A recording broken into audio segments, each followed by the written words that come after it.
The room smelled of old paper and expensive ambition.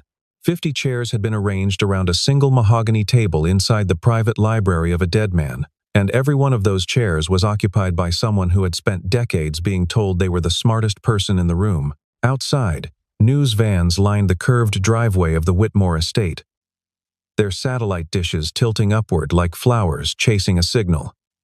Inside, the hum of a particular kind of silence pressed against the walls, the silence of people who are waiting for someone else to say the wrong thing first. And at the center of the table, inside a clear archival sleeve on a velvet pad that one of the junior attorneys had placed there with visible ceremony, sat one handwritten letter that nobody in the room could understand. 3 days they had been at it, and the letter had not moved, and the answer had not come, and the morning light through the tall window fell across the mahogany in long stripes that reminded everyone, if they were paying attention, that time was continuing to pass regardless of their progress. Charles Whitmore had died on a Tuesday morning in early autumn, quietly, in the bedroom of the house where he had lived for 43 years. He was 81 years old. He had no children, no surviving siblings, and no spouse. What he did have was a fortune that spanned 6 continents, a collection of rare mechanical puzzles that occupied an entire wing of his estate, and a reputation so large and so carefully layered that even people who had never met him felt they knew exactly what kind of man he was. He had built his first company at 24, with borrowed money and a second-hand typewriter. By 40, his name was on the cover of 3 national business magazines in the same calendar year. By 60, he had quietly stepped back from the daily operations of his companies and devoted himself to what his associates called his obsession and what he himself called his only real pleasure, the construction and deconstruction of puzzles in every form they could take. Word puzzles, mathematical puzzles, mechanical puzzles, logical puzzles that took the form of conversations, or letters, or architectural choices in the houses he designed and donated to institutions he admired. He was, in the most literal sense available to a man of his particular temperament and means, a person who believed that the distance between a question and its answer was the most interesting territory in the world. He was not a man who enjoyed making things easy. He was a man who believed that the effort of understanding something was inseparable from the value of the thing understood. His employees knew this. His lawyers knew this. The trustees of his estate knew this in a very specific and professionally inconvenient way when, 3 days after his death, they opened the sealed envelope he had left behind and discovered that a portion of his assets, a sum that his attorneys described only as substantial, which in Whitmore's vocabulary meant staggering, had not been allocated to any named beneficiary. Instead, there was a letter, and beneath the letter, a single typed instruction. The distribution of the unallocated estate would follow the interpretation of the enclosed correspondence, and that interpretation must be verified by independent legal counsel before any disbursement could be made. The letter was short, disturbingly short, for a man who was known to have written 200 pages of private philosophical notes in a single calendar year. It was handwritten in Whitmore's distinctive slanted cursive, and it filled less than half a page. When the trustees first read it, they assumed they had missed something. When they read it a second time, they were certain they had. When they read it a third time, they called their senior partners, who read it twice, and called their own senior colleagues, who read it in a group, and argued about it for 40 minutes without reaching any conclusion except the unanimous agreement that they needed people better equipped for this particular problem. Within 48 hours, every major university in the country had received an urgent and carefully worded request to send their most qualified faculty members to the Whitmore estate for what the legal team was calling a scholarly consultation of urgent significance. The response was immediate and enthusiastic. Academics, it turned out, respond very quickly to the combination of intellectual mystery and the implicit suggestion that they are among the few people in the world capable of solving it. 53 professors arrived over the course of 2 days. They came from universities whose names carried weight in every corner of the world, linguists who had authored foundational texts on semiotics and the philosophy of language, mathematicians who had published theorems that reshaped the way their colleagues thought about pattern and structure and the nature of hidden information, historians who specialized in coded correspondence from wartime intelligence operations, Men and women who had spent careers translating the desperate ingenuity of people trying to speak across enemy lines. Philosophers whose work on meaning and interpretation had been cited in courtrooms and classrooms with equal frequency. Cryptographers who had spent careers inside government agencies that officially did not exist. People whose names appeared on no public list and who had never, in any professional context, been allowed to describe what they actually knew. They arrived with laptops and printed references and the quiet confidence of people who had never encountered a problem they could not eventually solve. The legal team set them up in Whitmore's private library. A room with floor-to-ceiling shelves and a single tall window that looked out over a garden that had been allowed to grow slightly wild, the way Whitmore had apparently preferred it, and the scholars arranged themselves around the mahogany table with the brisk purposefulness of people who have a great deal to prove and are looking forward to proving it. The letter was photocopied and distributed. The original remained sealed in its archival sleeve at the center of the table. People read. People reread. Some of them made notes on legal pads. Some of them opened laptops and began cross-referencing databases. Some of them held their photocopies up to the light, as if the paper itself might offer something the text had withheld. And then, quite naturally, people began to talk. By the end of the first hour, 4 distinct working groups had formed around 4 competing interpretations. By the end of the first afternoon, those 4 groups had fractured into 8, each with its own theory, its own evidence, and its own quietly contemptuous assessment of the theories being advanced by the others. By the following morning, there were 19 separate theories about what the letter meant, who it was addressed to in the metaphorical sense, and what exactly Whitmore had been trying to conceal within it. And the one thing all 19 theories shared was the complete and unshakable certainty that Whitmore had embedded something beneath the surface of the text, some second layer of meaning that required precisely the kind of trained, analytical intelligence currently crowded around the mahogany table, arguing with the restrained but unmistakably combative register of people whose careers and reputations were inseparable from being right. The cryptography group was convinced the unusual punctuation marks constituted a substitution cipher, each dot and comma corresponding to a letter in an alphabet that Whitmore had constructed from some reference they had not yet identified but would. The mathematics group pointed to the spacing between certain words as evidence of a numeric encoding that, once deciphered, would yield coordinates or a sequence that would unlock whatever Whitmore had chosen to hide. The linguists argued for a system of embedded meaning at the level of syntax, a grammar of concealment they had seen used in a handful of documented historical cases.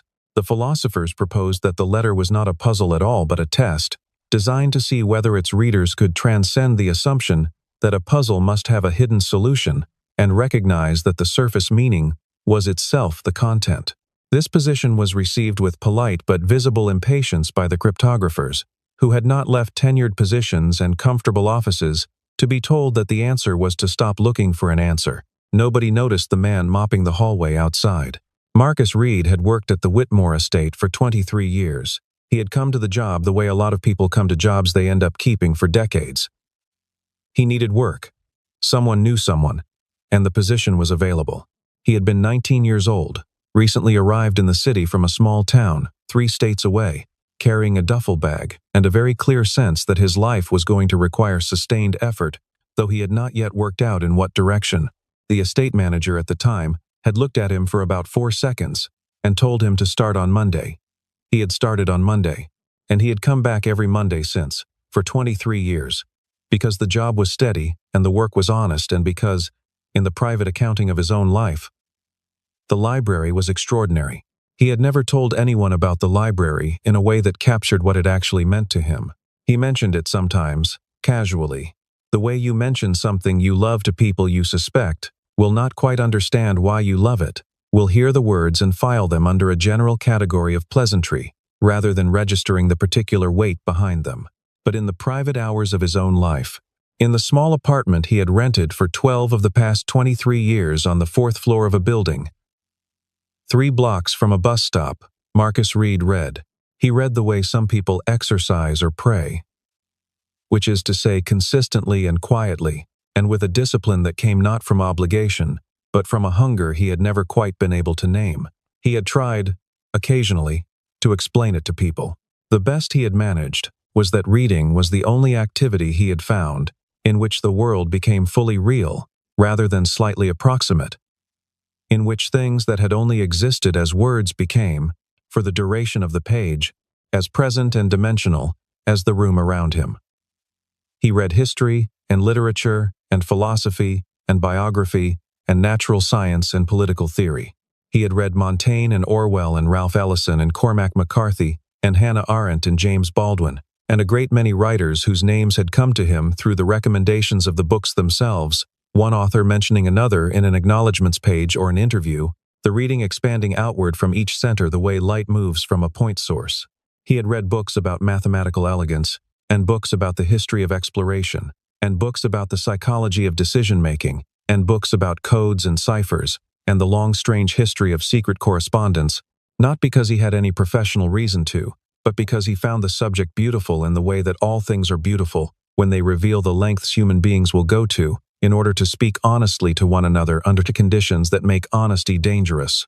He had read widely in Whitmore's own collection over the years, not during working hours. He was careful about that.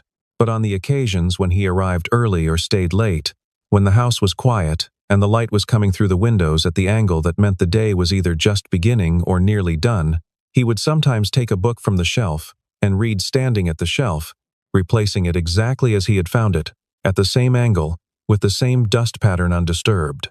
He had thought about whether this required permission and had concluded that it did not because permission did not matter, but because permission, in this instance, was so self-evidently not a meaningful category that raising the question would have been its own kind of absurdity.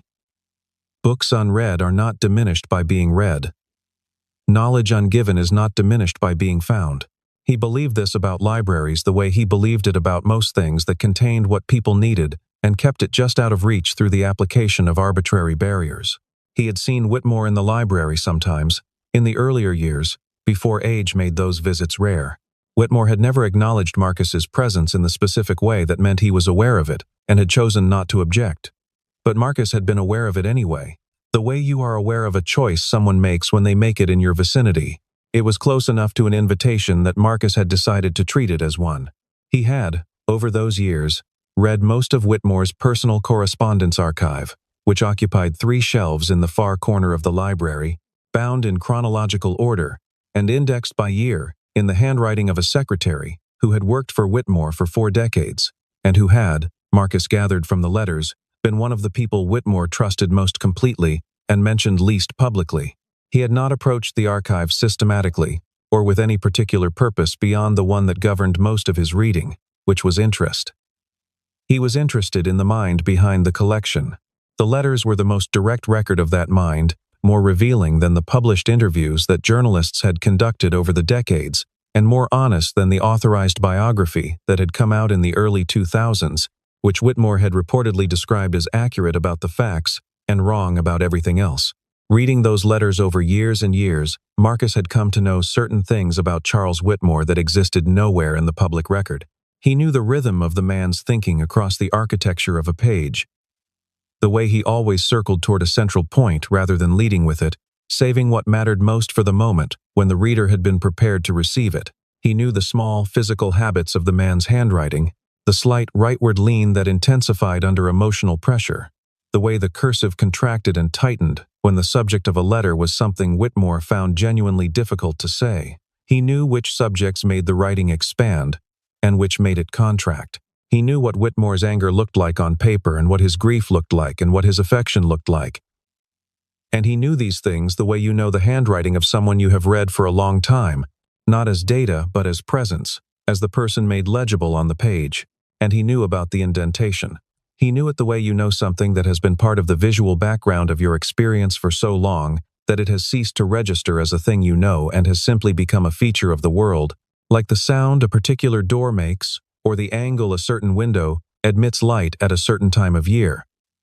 He would not have thought to mention it to anyone. He could not have imagined the circumstances under which anyone would need to know it, except that apparently those circumstances existed and had arrived, and now he was standing in a room full of 50 people who did not know it.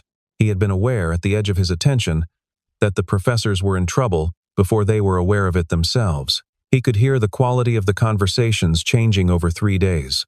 the way a musical key shifts when something tonal is going wrong. On the first day, it was bright and competitive. On the second day, it was urgent. On the morning of the third day, it was something else, something tighter and more carefully controlled, the sound of people managing the distance between their expectations and their reality. Marcus finished the section of hallway he was working on. He moved his cart to the side of the corridor. He stood in the doorway of the library with his hands loose at his sides, and waited for someone to notice that he needed to collect the waste bin near the window. A woman near the door, Professor Diane Abrams, who held a joint appointment in cognitive science and philosophy at a university in the Northeast, looked up and said, "Excuse me, we're in the middle of something," in a tone that was not unkind, but was firmly intended to keep the conversation from having a middle. Marcus said he understood, and that he just needed to empty the bin by the window if that was all right. Nobody objected. Several people looked at him with the particular quality of non-attention that settles around service workers in spaces where other things are considered important, the look that processes the category without registering the person. He moved to the window. He emptied the bin, and because the archival sleeve containing the original letter was directly in his sightline, and because he had been thinking, for 3 days, about what he was hearing from the hallway, and because something had been bothering him in a way he couldn't quite locate, he looked at it. He did not touch it. He simply looked at it the way you look at something when you are trying to let your eyes do the work your brain has been prevented from doing by the noise of its own certainty. The letter was short enough to read in a single careful sweep. He read it. He read it again. He stood still for a moment that felt, from the inside, like a held breath, and then a thought arrived in his mind so quietly and completely that it felt less like solving something than like recognizing something he had always known. He said, "Excuse me," and 3 people looked up by reflex. He said it again, a little more clearly. "I think I might be able to see what it says." The room changed temperature. Professor Gerald Hutchins, who had been standing at the far end of the table with a printout in each hand, looked over the top of his reading glasses at Marcus, with an expression that was professionally courteous and completely dismissive in the manner of someone who has learned to combine those 2 qualities without apparent effort. "I'm sorry," he said. "The letter," Marcus said. "I think I know what it means." The silence that followed was of a specific and identifiable kind. It was the silence of a room full of people processing an unexpected variable and choosing, very deliberately, how to respond without allowing the choosing to be visible. Then Dr. Paul Renfrew, a younger professor who specialized in historical cryptography, and who had been rather more quietly skeptical of his own theories than most of his colleagues, said, "All right, walk us through it." 2 or 3 people made sounds that lived adjacent to laughter. Professor Hutchins's expression adjusted in a way that communicated a precise and efficient quantity of skepticism. Someone at the far end of the table set down a pen with a small, deliberate click. Marcus looked at the letter through the archival sleeve. He was quiet for what he would later estimate was about 7 minutes, though the people in the room would remember it differently. The way time in moments of uncertainty is always remembered wrong. Then he said that Mr. Whitmore had written a great many letters, and that he had spent years cleaning the room that housed them, and that Whitmore had a habit, not a code but just a habit, of putting the most important thing he wanted to say at the beginning of the final paragraph, not buried in it. Right at the first line, and he always marked where that paragraph began with an indentation slightly deeper than the rest of the text. "You could see it in the original," Marcus said, pointing without touching. The photocopy had cropped it out, or the contrast had flattened it, but in the original it was there, the first line of the last paragraph, sitting a half space further in than every other line in the letter. Whitmore had done it the way some people underline something without drawing the line, and if you read from that line forward, without looking for a code, just reading it as you would read a note from someone you had some reason to know, he was telling you exactly where something was. The room did not become silent immediately. There was a murmur that moved around the table, and then a pulling back of chairs, and then Dr. Renfrew was leaning over the archival sleeve with a magnifying lens he had retrieved from his jacket pocket, and then he said, very quietly, "The indentation is different." And then the room was entirely silent. Professor Hutchins set down his printouts. He walked to the table with the careful, deliberate steps of a man who is moving towards something he is not sure he wants to confirm. He looked at the letter for a long time. He said, "That's not possible." In a voice that made clear, he understood exactly how possible it was. What Marcus had identified was not a cipher. It was a characteristic of Charles Whitmore's personal correspondence that anyone with sufficient familiarity with the archive would recognize immediately, a stylistic habit so small and so consistent and so far beneath the Partis threshold of what 50 experts had been trained to look for that it had been perfectly invisible to all of them. They had arrived expecting a lock, requiring a key. Whitmore had left a door standing open and trusted that only someone who already knew the house would think to try the handle. When Marcus read aloud the final paragraph beginning from the indented line, the meaning was plain and immediate. Whitmore named a building in the older commercial district of the city. The address of the office he had first rented when he was 24 years old. He named a year, the year his first employee had come to work for him, stated as naturally as a date in any ordinary letter. Together, these constituted a location and a combination. The language was clear and unambiguous. There was no second layer. There was nothing hidden beneath the surface. Only the assumption that something must be. An assumption so well established in that room, on that day, among those people, that it had functioned more effectively than any encryption Whitmore could have devised. Professor Hutchins sat down slowly in a chair and did not speak for several minutes. "Doctor," Renfrew returned the magnifying lens to his jacket pocket and stood with his hands folded, looking at the letter, in the posture of someone absorbing a correction that they know, in the long run, they will be grateful for. The doctoral candidate, who had been sitting at the back taking notes for 2 days, set down her pen and looked at Marcus without any performance in her expression at all, just the open, unguarded look of genuine astonishment. The legal team was notified within the hour. 2 senior attorneys cross-referenced the interpretation against Whitmore's archived personal letters and confirmed the indentation pattern in 27 separate instances across 3 decades of correspondence. The match was exact and documented and beyond any reasonable dispute.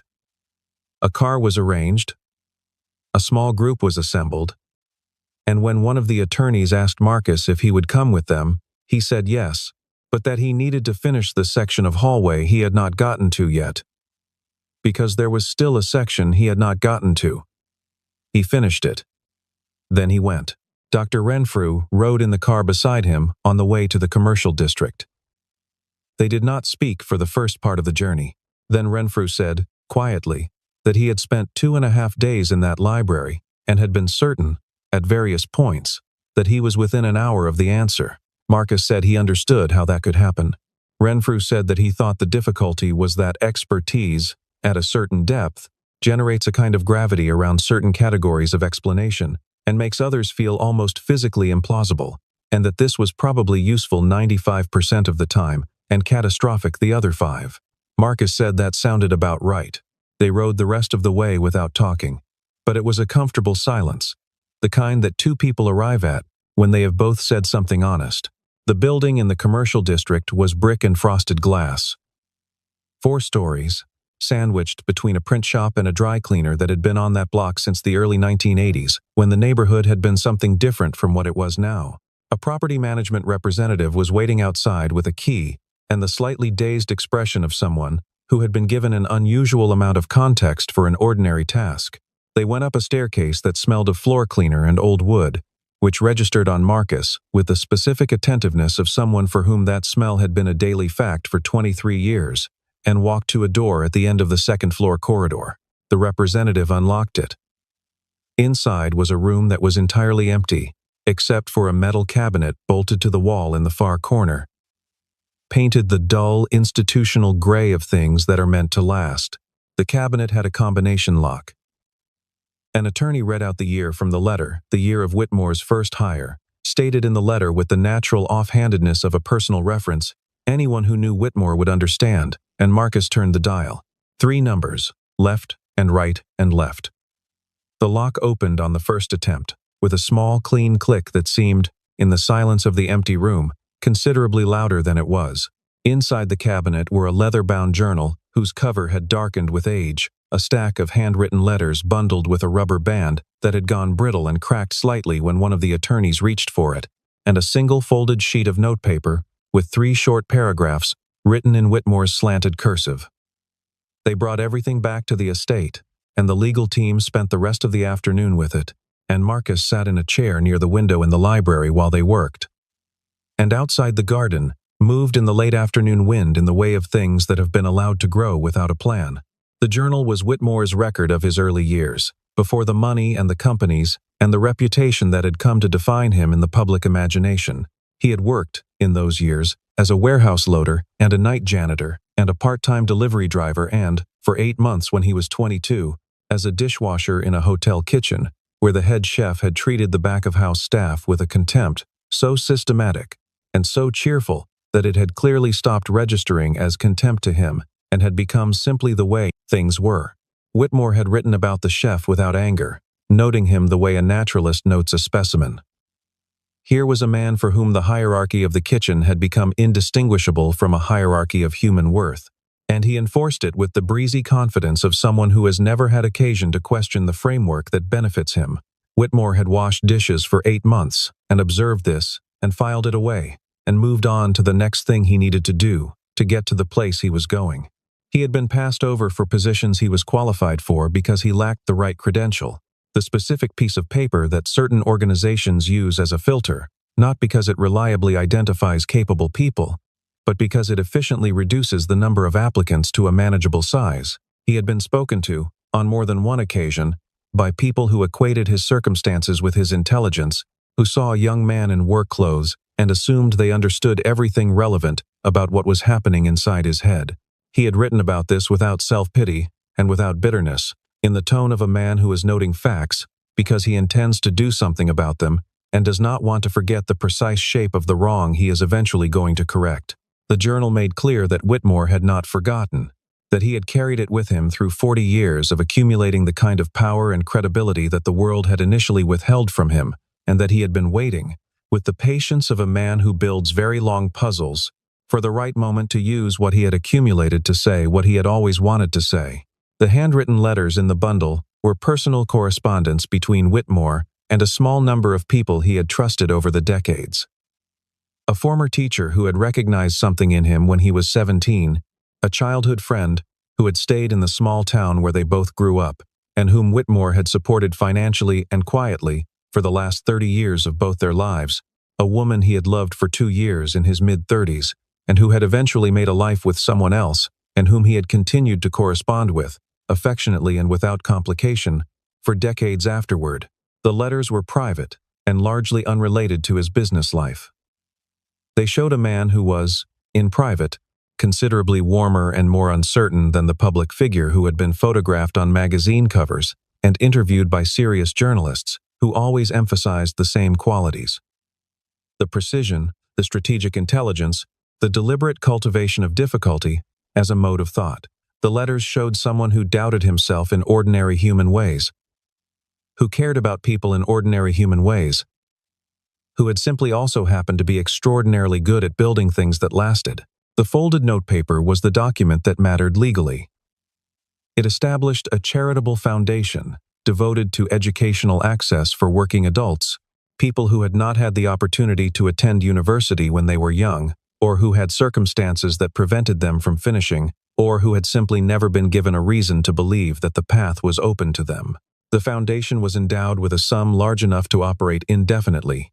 It would award grants for tuition and for living costs during study, and for the kinds of expenses that educational institutions rarely mentioned when they talked about access and opportunity, the childcare and the transportation, and the gap in income that a working adult accepts when they choose to spend time studying instead of earning. And in its final clause, it appointed the person who solved the letter whom Whitmore predicted, in a parenthetical that might have been dry humor and might have been the deepest conviction he held, would not be a credentialed academic, as the inaugural director of the Foundation's community outreach program, at a full salary with full benefits, answerable to a board he had already named and constituted years in advance.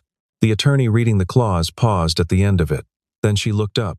Every person in the room was already looking at Marcus, who was standing near the doorway because no one had told him to sit, and he had spent 23 years standing near doorways in this house. Dr. Renfrew began clapping, and it was not the uncertain applause of someone following a social cue. It was the applause of a man who understood precisely what had occurred and felt entirely clear about the appropriate response. Others followed, one by one, until the room was full of it. Professor Hutchins was the last to begin. But he did. Marcus stood still during all of this. He looked at the floor for a moment. Then he looked at the room. His expression was not triumph, and it was not embarrassment.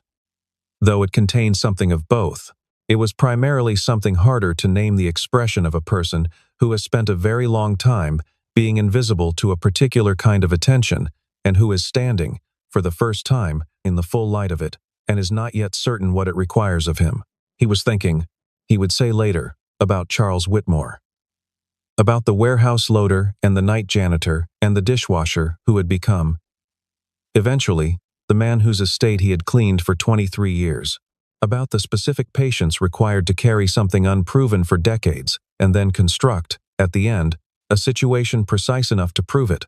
About the particular faith that required. He stood there until the clapping stopped. Then he said thank you, in a voice that was too quiet for the room, and someone near the front laughed, not unkindly, and the tension broke into something warm and briefly shapeless before the attorneys returned everyone to the practical business of what happened next, which was considerable. There were reporters outside when they returned to the estate. More the following morning. The driveway that had been quiet for 40 years of Whitmore's residence was briefly, improbably, crowded with people and equipment and the low continuous sound of professional urgency. More the next morning. Within 2 days, the story had traveled far enough that news organizations from outside the country were calling the estate's legal office.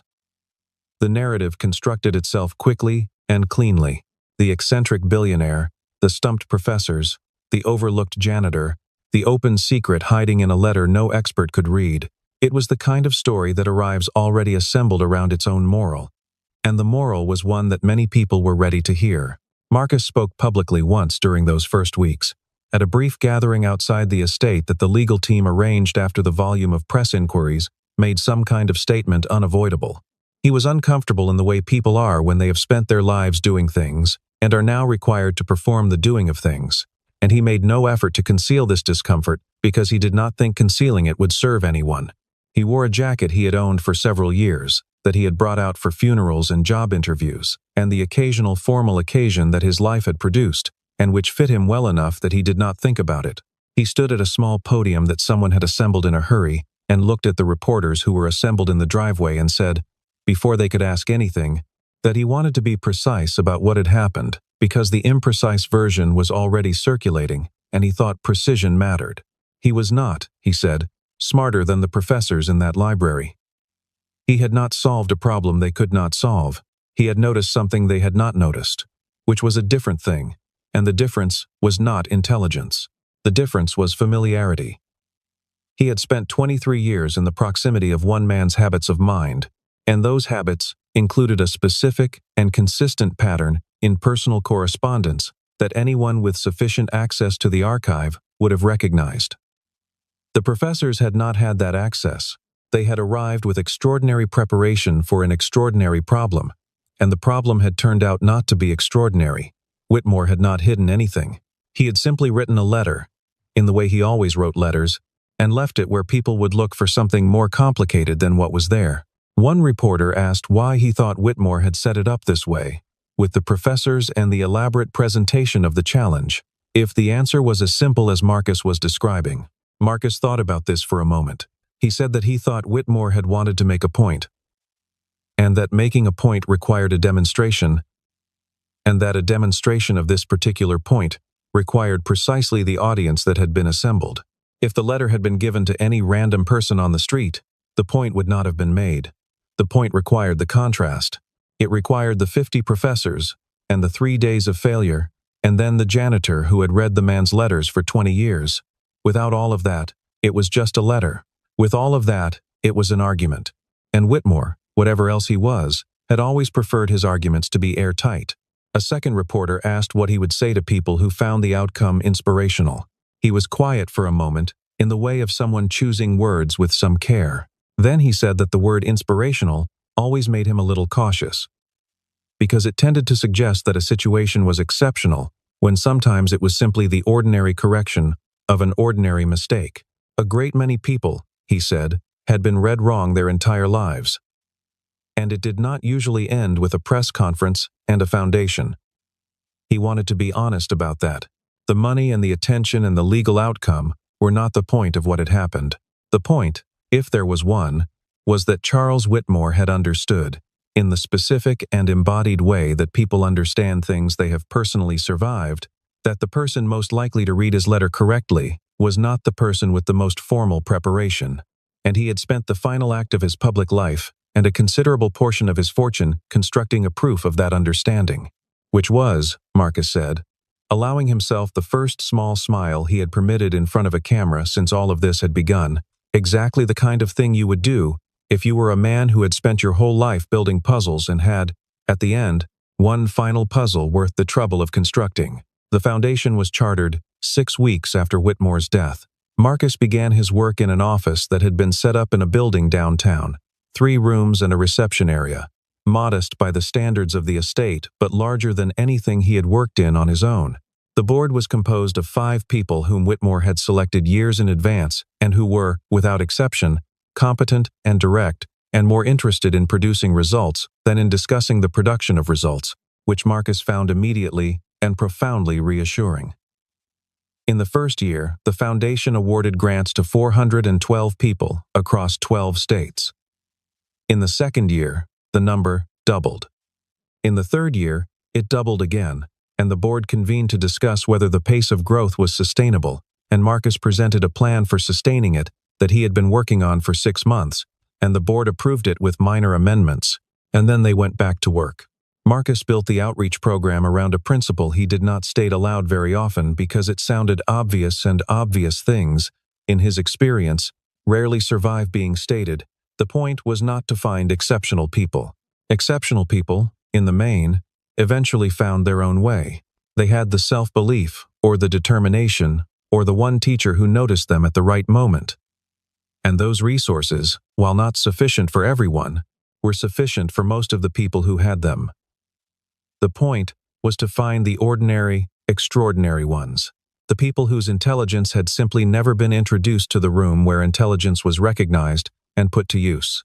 The people who had spent years being the smartest person in a context too small to require what they were capable of, working jobs that used a fraction of what they contained, because the credential that would have opened the right door had been unavailable to them at the moment it mattered, for reasons ranging from money to circumstance to the simple failure of anyone to tell them that the door was there. He was good at finding these people. He was good at it, he thought. Partly because he was one of them. And people who have spent years being invisible to a certain kind of attention develop, as a natural adaptation, a very precise ability to see what that attention misses. He did not romanticize this. Being overlooked is not a gift. It is a cost, and the people who bear it deserve better than to be told that what was taken from them has secretly made them stronger. But the capacity it sometimes generated, the habit of patient observation, the ability to hold a problem at a distance and wait for the obvious thing to become visible that was real, and Marcus used it, and the people who worked with him over time came to recognize it as the quality that made him, in the specific work the foundation was trying to do, unusually effective. Professor Hutchins wrote him a letter approximately 4 months after the events at the estate. It was handwritten on university stationery, which Marcus noticed, and it was 2 pages long, which was 2 pages longer than strictly required to convey its central point, but exactly the right length to convey the respect behind that point. Hutchins wrote that he had spent considerable time thinking about what had occurred, and that he had arrived at the conclusion that the experience had been useful to him in a way that discomfort is sometimes useful when it arrives alongside something true. He said that he had been, for most of his professional life, in the habit of assuming that the depth of a person's knowledge was most accurately read through the formal signals by which knowledge declares itself, and that this assumption was not without validity but was, he now understood, incomplete in ways that had cost him something real. He wrote that he hoped Marcus was well, and that the work he was doing mattered, and that he was grateful, which was an unusual word for an academic to use in formal correspondence, and which Marcus read 3 times. He kept the letter in a drawer in his office, not as a reminder of vindication. He was not much interested in vindication, which had always struck him as a backward-looking emotion, useful for about 20 minutes before it curdled into something less productive. He kept it because it was evidence of something more useful than vindication, that a person could be badly wrong about something that mattered, and then choose to do the honest thing about being wrong, and that this choice, made in the absence of any external requirement, was worth acknowledging as the rare and genuinely admirable thing it was. Dr. Renfrew sent a copy of a paper he published in a journal of cryptography and cognitive science. A case study analyzing the Whitmore letter as an instance of what Renfrew termed expertise-induced perceptual filtering, the way deep domain knowledge generates background assumptions that can render certain categories of obvious information invisible. The paper was careful and extensively hedged in all the ways that academic papers are required to be careful and hedged, and in its final paragraph, Renfrew offered the observation that Whitmore appeared to have anticipated this dynamic with some precision and to have constructed the puzzle accordingly, which suggested either an unusual depth of self-knowledge regarding the psychology of expertise or a remarkable cynicism about institutions, or possibly both. Marcus read it twice. He thought it was very good. He also thought that the plainest version of the thing the paper was circling was one that could not easily be stated in an academic paper because it was too simple and too uncomfortable at the same time, which was that Whitmore had not trusted the professors to solve the puzzle because he did not believe that intelligence was a function of institutional recognition, and he had spent real money and the last deliberate act of his public life constructing a proof of that belief. But that was the kind of thing you understood while mopping a hallway, not the kind of thing you published in a journal. And Marcus thought Renfrew's version was probably more useful in the specific context anyway. Several months after the foundation was established, and the initial wave of attention had settled into something quieter and more sustainable, Marcus returned to the Whitmore estate to collect a rain jacket and a pair of work boots, and a small stack of books he had left in a storage closet, things he had accumulated there over 2 decades, and had not thought to gather in the compressed and unusual days following Whitmore's death. The new estate manager, a woman named Patricia, who was efficient and kind and seemed to operate on the principle that those 2 qualities were more compatible than most management literature suggested, offered him coffee, which he accepted. He walked the hallways where he had spent portions of 23 years of his life, past the room where the professors had argued, past the tall window looking out over the garden that was still wild in the way that Whitmore had always wanted it. The staff he encountered greeted him now, and he greeted them all in return. And he asked about the woman whose daughter had been applying to colleges and was told she had gotten in, which was good, and he asked about the man who managed the grounds and was told the knee surgery had gone well and he was back, which was also good. And he made a mental note to look into whether the Foundation's grant criteria might, in future cycles, be designed to reach people in exactly the circumstances of the people he was speaking to. Because that was the kind of thought that arrived naturally when you paid attention, and he had been paying attention in this building for a very long time. He collected his things. He said goodbye to Patricia. He walked out through the main entrance and down the curved driveway where, some months earlier, news vans had parked with their satellite dishes tilting upward. The driveway was quiet. The autumn light moved through the trees that lined it in the particular way that light moves through trees in the late afternoon, finding angles through the gaps and falling in long pieces across the gravel. He stood for a moment before getting in his car, not dramatically, not with any performed sense of significance, simply the way a person stands for a moment at the edge of a place that has been the context of a large portion of their life, taking one more look because they can. Then he got in, and he drove back to the office, and he went back to work. He had learned, over 23 years of doing jobs that needed doing, that work was not something you returned to. It was something you continued. The greatest mistake people make is assuming wisdom wears a title.